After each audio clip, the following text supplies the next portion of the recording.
আমাদের বিক্ষোভের ওই গণ অবস্থান কর্মসূচিও পাশাপাশি চলবে। পাড়ায় মহল্লায় আপনারা বিক্ষোভে নেমে আসুন এবং গণ অবস্থান তৈরি করুন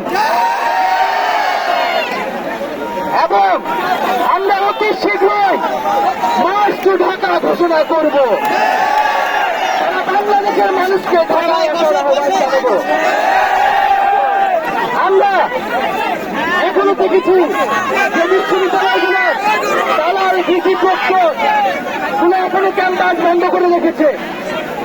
আমরা 24 ঘন্টা আলটিমেটাম দিচ্ছি সকল পাবলিক বিশ্ববিদ্যালয় খুলে দিতে হবে।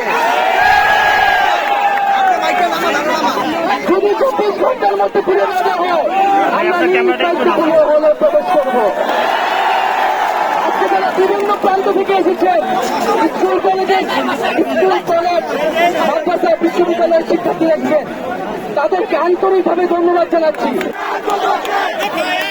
আরেকটি জিনিস মনে রাখবেন, আমাদের এখন পর্যন্ত আন্দোলনে সরকারের সব কৌশলকে কিন্তু আমরা নস্যাৎ করে দিয়েছি এবং এই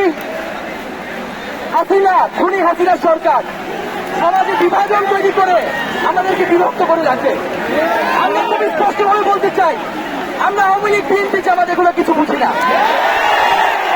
এই ধরনের পক্ষ বিপক্ষ করে আমাদেরকে কোনোভাবে বিভক্ত করা যাবে না। আমরা কোনো ডান বাম বুঝি না। আমরা মনে করি খুনি হাসিনা সরকার এবং এই ফ্যাসিবাদী শাসন ব্যবস্থা বাংলাদেশ থেকে তার পতন করতে হবে। একটা ঐক্যবদ্ধ বাংলাদেশ গড়ে তুলতে হবে। দল মত ধর্ম নির্বিশেষে আমাদেরকে এই ঐক্যবদ্ধ জায়গায় আসতে হবে।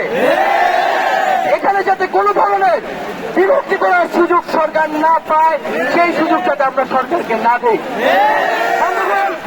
আজকে এই শহীদ মিনারে অনেকে অনেক দূর প্রান্ত থেকে এসেছেন, আমরা তাদেরকে ধন্যবাদ জানাই এবং আমাদের সাথে আমাদের অভিভাবক, শিক্ষক, নাগরিক প্রতিনিধিরাও এসেছে। আমরা তাদের সংহতির জন্য তাদেরকে ধন্যবাদ জানাই। আমরা তাদের কথা খুব সংক্ষেপে শুনব এবং এর আগে আমাদের সমন্বয়কের পক্ষ থেকে কথা বলবেন হাসনাত আব্দুল্লাহ।